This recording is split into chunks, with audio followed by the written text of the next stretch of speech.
Hello तो welcome to ICM channel. आज हमसे डिस्कस करने वाले हैं दो स्टॉक के बारे में। पहला आपका होने वाला एचडीएफसी लाइफ और दूसरा आपका होगा आईएक्स। तो इस वीडियो को जरूर से अंत तक देखना, लेकिन उससे पहले इस चैनल को सब्सक्राइब कर सकते हो और इस वीडियो को भी लाइक कर देना यदि आपको ये वीडियो पसंद आए। तो चलो फिर डिस्कस करते हैं पहले एचडीएफसी लाइफ के बारे में। ये स्टॉक लगातार ही आपको फिलहाल जो गिरावट में देखने को मिल रहा है और 500 के नीचे का लेवल फिर से आपको ये स्टॉक आते हुए दिखाई दे रहा है। ठीक है, बहुत से लोग यहाँ पे डाउट किया कि फिर ये स्टॉक कब आगे जाएगा। तो देखो ये तो कोई नहीं जानता कि स्टॉक कब आगे जाएगा, लेकिन हम सब ये आपको बता सकते हैं कि कंपनी कैसी है और क्यों आपको इस स्टॉक में बने रहना चाहिए। तो देखो सबसे पहले क्या है, इंश्योरेंस मार्केट। अब जैसे आप चेक करोगे अपने भारत का मार्केट, यदि चेक करोगे यहाँ पे इंश्योरेंस का, तो उस कदर का देखने को नहीं मिलता है जैसा अमेरिका में है, क्योंकि अमेरिका में इंश्योरेंस मार्केट बहुत ज़्यादा देखने को मिलता है, लेकिन भारत में उतना नहीं है। अब देखो इसे मान लो मैं यदि आपको बोलता हूँ कि यहाँ पे हेल्थ इंश्योरेंस बाई करो, ठीक है, तो बहुत से लोग सोचेंगे चलो ठीक है हेल्थ इंश्योरेंस बाई करते हैं, लेकिन जब लोगों को मालूम चलेगा कि जब हम सब 10,000 रुपये पे करेंगे और आपका वो भी 1 सालों के लिए, और यदि 1 साल में कुछ भी नहीं होता है तो ये 10,000 रुपया जो है पूरा आपका ख़त्म हो जाएगा। ठीक है, तो लोग बाई नहीं करेंगे, लेकिन ऐसा नहीं है। ठीक है, हेल्थ इंश्योरेंस का भी बेनिफिट देखने को मिलता है, बस यही शर्त है कि उसका टर्म एंड कंडीशन फॉलो करना पड़ता है। तो देखो इंश्योरेंस मार्केट जहाँ तक मुझे ऐसा लगता है वो लॉन्ग टर्म में ग्रो करेगा। बहुत से लोग जब इसके बारे में सही से जब यहाँ पे जानेंगे समझेंगे तो इंश्योरेंस यहाँ पे लोग बाई करेंगे। और जहाँ तक यदि आप चेक करोगे तो अभी बहुत से लोग आपको हेल्थ इंश्योरेंस बाई भी करते हैं, ठीक है, टर्म इंश्योरेंस भी बाई करते हैं, लाइफ इंश्योरेंस, सब ये लोग यहाँ पे आपको इंश्योरेंस में अब फोकस कर रहे हैं क्योंकि वो जान रहे हैं कि इसका महत्व क्या है। तो वही चीज़ है, और जहाँ तक मुझे ऐसा लगता है कि ये ग्रो करेगा। अब इसका फंडामेंटल का बारी आता है, क्योंकि देखो ये तो जो मैंने बताया वो बस एक आपका काल्पनिक था, ऐसा हो सकता है नहीं हो सकता है, लेकिन मेन तो हम सबको जज यही ना करेंगे कि इसका क्या फंडामेंटल सही है या नहीं, क्योंकि स्टॉक मार्केट में हम सब बस ऐसे सोच कर यहाँ पे स्टॉक को बाई नहीं कर सकते जब तक उसका फंडामेंटल का नॉलेज ना हो। तो इसलिए कम से कम हर स्टॉक का फंडामेंटल जो है आपको देखना चाहिए, उसके बाद यहाँ पे इन्वेस्ट करना है। तो चलो देख लेते हैं। तो पहले हम सब चेक करते हैं सेल्स, क्योंकि देखो यार आपका किसी भी कंपनी का सबसे इंपॉर्टेंट आपका सेल्स होता है। अब यदि आप यहाँ पे चेक करोगे तो आपका क्वार्टर में कमी आते हुए दिखाई दे रहा है, और यदि आप यहाँ पे ईयर ऑन ईयर चेक करोगे तो एक अच्छा ग्रोथ है। ठीक है, देख सकते हो कि यहाँ पे आपका जो देख सकते हो कि एक अच्छा खासा ग्रोथ देखने को मिल रहा है। और इसमें बता दूँ कि मेन जो सबसे मेन क्या होता है वो आपका होता है सेल्स। यदि लगातार सेल्स बढ़ रहा है ना, तो फिर यदि प्रॉफिट थोड़ा कम भी आ जाए तो कोई फ़र्क नहीं पड़ता, लेकिन जब यदि सेल्स में कमजोरी आएगा और प्रॉफिट यदि लगातार बढ़ भी रहा है ना, तो उससे कोई फ़र्क नहीं पड़ेगा। क्योंकि देखो यहाँ बहुत सारी कंपनी आप चेक करोगे तो होता क्या है ना कि देखो सेल्स में कमी आ रही है लेकिन प्रॉफिट यहाँ पे बढ़ रहा है। किस वजह से? क्यों? क्योंकि कंपनी शायद यहाँ पे टैक्स कम होगा, नहीं तो अपने खर्च को कंट्रोल कर रही है। और आप लोग डायरेक्ट चेक क्या करते हो कि प्रॉफिट यहाँ पे सही आया नहीं, प्रॉफिट सबसे मेन नहीं है, मेन आपका है सेल्स है। ठीक है, जैसे कि मान लो यदि आप अभी जो जोमेटो पे आराम से जो आप यहाँ पे होल्ड किए हुए, क्यों? क्योंकि आपका माइंडसेट क्या जाता है, चलो जोमेटो का लगातार सेल्स आपका बढ़ रहा है, क्योंकि प्रॉफिट यहाँ पे नेगेटिव आ रहा है। तो वही चीज़ है, प्रॉफिट भी मेन है, लेकिन ज़्यादा जो इंपॉर्टेंट है वो सेल्स है, और सेल्स यहाँ पे बढ़ते हुए दिखाई दे रहा है। अब ये इंश्योरेंस है तो आपका ऐसा तो होगा नहीं कि आपका जो लगभग आपको हर मंथ में हर क्वार्टर में लोग यहाँ पे इंश्योरेंस ज़्यादातर बाई करेंगे, नहीं। तो कभी इस क्वार्टर कभी ज़्यादा हो जाएगा, कभी इस क्वार्टर कम हो जाएगा। तो मेन आपको हम सब लोगों को क्या चेक करना है, क्या सालाना आधार में जो है क्या एक अच्छा ग्रोथ हो रहा है या फिर नहीं हो रहा है। तो यहाँ पे यदि चेक करोगे ना तो देखो क्या है, कभी ज़्यादा कभी कम। ठीक है, और इस बार भी जो फिलहाल करंट है वो भी फिलहाल 65,000 देखने को मिल रहा है। तो होप यहाँ पे एक क्वार्टर आपको बाकी है तो ये शायद आपका बढ़ सकता है, नहीं तो आपका एवरेज ही शायद आपको देखने को मिल जाए। नहीं, प्रॉफिट देखोगे तो प्रॉफिट यहाँ पे बढ़ रहा है, तो इसलिए मैंने बोला कि यहाँ पे सेल्स भी बहुत ज़्यादा आपका इंपॉर्टेंट रोल है। अब यहाँ पे चेक टोटल एसेट, तो टोटल एसेट लगातार बढ़ रहा है। अब मेन क्या होता है आपका कैश फ्लो, लेकिन देखो कैश फ्लो हम सब इस कंपनी का जो है ना आपका ओवरऑल चेक करेंगे। क्यों? क्योंकि देखो इंश्योरेंस मार्केट है, और बहुत सारे इंश्योरेंस ऐसा भी होता है जो आपका नहीं तो जैसे यदि आप पर मंथ यहाँ पे कर रहे हो, नहीं तो पर ईयर, नहीं तो फिर यहाँ पे मान लो 3-4 साल का भी आपका हो सकता है उसका प्रीमियम। तो इस तरह से यहाँ पे थोड़ा जो कैश फ्लो है ना वो यहाँ पे कम ज़्यादा हो सकता है। ठीक है, लेकिन यदि आपको नेट कैश फ्लो सही है तो फिर कोई दिक्कत वाली बात नहीं है। देखो अब यहाँ पे कैश फ्लो 3 तरह का होता है। कैश फ्लो का मतलब क्या, पहले आप वो जानो। कैश फ्लो का मतलब यही है कि कंपनी जो भी सामान बेच रही है क्या उसका पैसा जो रिटर्न आ रहा है या फिर नहीं आ रहा है। तो चेक करने का सिंपल तरीका क्या होता है, सबसे फर्स्ट वाला यहाँ पे देखो, इस नंबर को देखो कितना है, 5,540 करोड़, तो इससे कम होना चाहिए। ठीक है, टोटल प्रॉफिट। तो चलो चेक कर लेते हैं हम सर। तो यदि आप चेक करोगे तो क्या देखने को मिल रहा है 1208 करोड़, यानी कि यहाँ पे कैश फ्लो इस कंपनी का बेहतरीन है।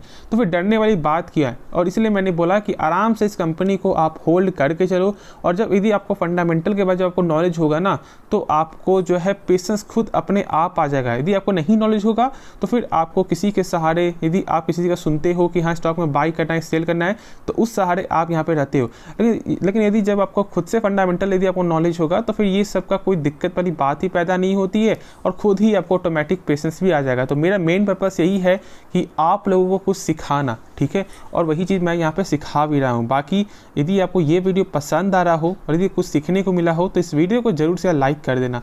अब देखो यहाँ पे प्रमोटर देखोगे तो प्रमोटर जो है 50% का आपको देखने को मिलता है, जो थोड़ा कम आपको होते हुए दिखाई दे रहा है।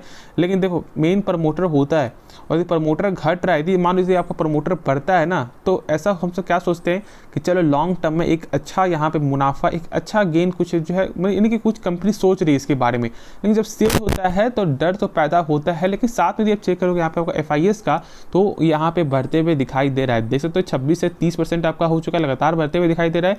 तो ये एक अच्छी चीज़ है, ठीक है। अब जानते हो कि जब आपका FIS का जब आपको सेलिंग आता है और कितना प्रेशर देखने को मिलता है, तो वो सब आपको मालूम है। जब FIS जब लगातार आपको सेल कर रही थी, तो होप इसके बारे में समझ में आ गया होगा, क्या करना है वो भी आपको समझ में आ गया होगा। तो खुद से एक बार जो इसके बारे में सोच समझ के डिसीजन खुद से लेना है, तो एक बार जरूर से इसके बारे में रिसर्च कर लेना। तो चलो नेक्स्ट स्टॉक के बारे में डिस्कस करते हैं। तो अब हमसे डिस्कस करते हैं IEX के बारे में। अब आज आपने देखा कि मार्केट में प्रेशर होने के बाद भी लगातार 2 दिनों से मार्केट बहुत ज़्यादा आपका वोलेटाइल यहाँ पे देखने को मिल रहा है, और स्टॉक में भी थोड़ा जो कमजोरी देखने को मिल रहा है हर स्टॉक में।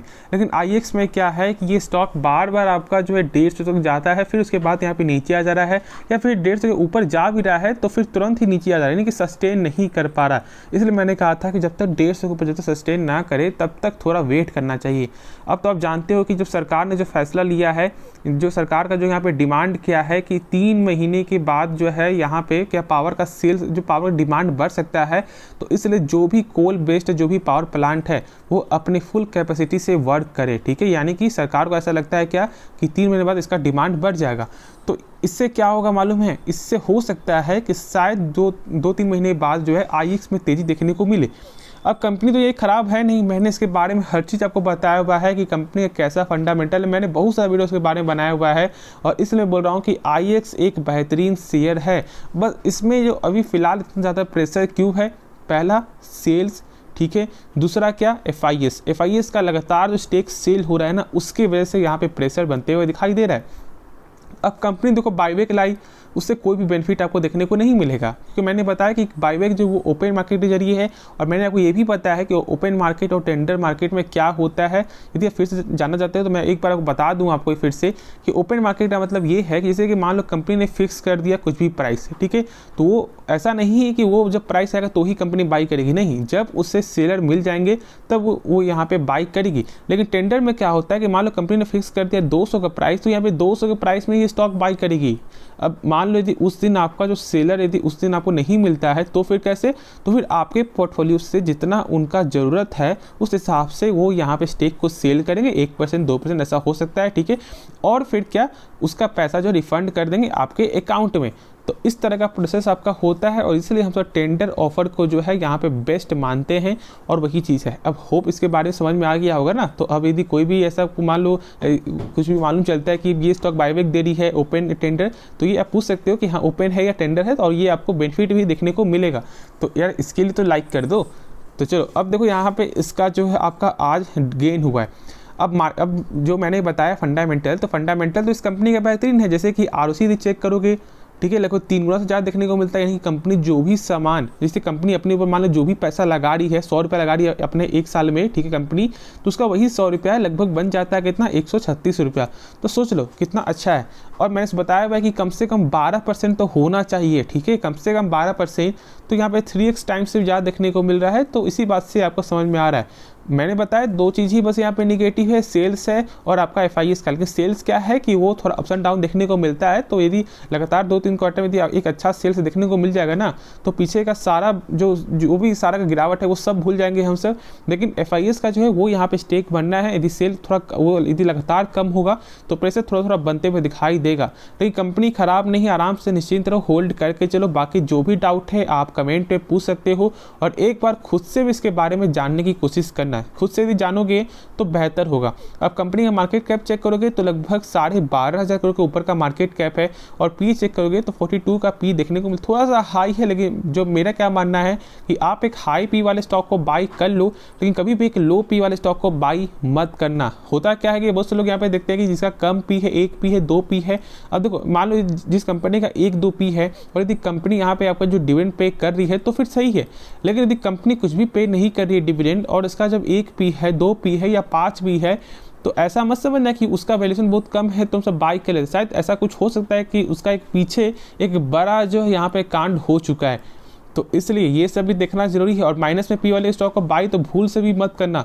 एक बार उस कंपनी के बारे में जान लो, समझ लो, तो भी पैसा कुछ भी लगा रहे हो, उसका आप 1% भी पैसा लगा रहे हो अपने पोर्टफोलियो का, तो भी 1% का वैल्यू होता है। और यदि मान लो आपका 1% निगेटिव होगा तो आप स्टॉक को नहीं बेचोगे, और शायद आपका यदि 1% यहाँ पे पॉजिटिव देखने को मिलेगा आपका, तो शायद आप बेच भी सकते हो ना। तो इस हिसाब से ऐसे समझोगे तो सही होगा। वो सब लोग यहाँ पे क्या समझते हैं कि चलो यार 1% तो पैसा लगा रहे हैं, 1% का भी महत्व होता है। तो इसलिए ये चीज़ आपको गौर करना है। तो होप इसके बारे में समझ में आ गया। बाकी जो भी डाउट है आप कमेंट पे पूछ सकते हो। तो इस वीडियो को अंत करते हैं, लेकिन उससे पहले इस चैनल को जरूर से सब्सक्राइब कर देना और वीडियो को लाइक कर देना। तो चलो मिलते हैं नेक्स्ट वीडियो में, तो तब तक के लिए धन्यवाद।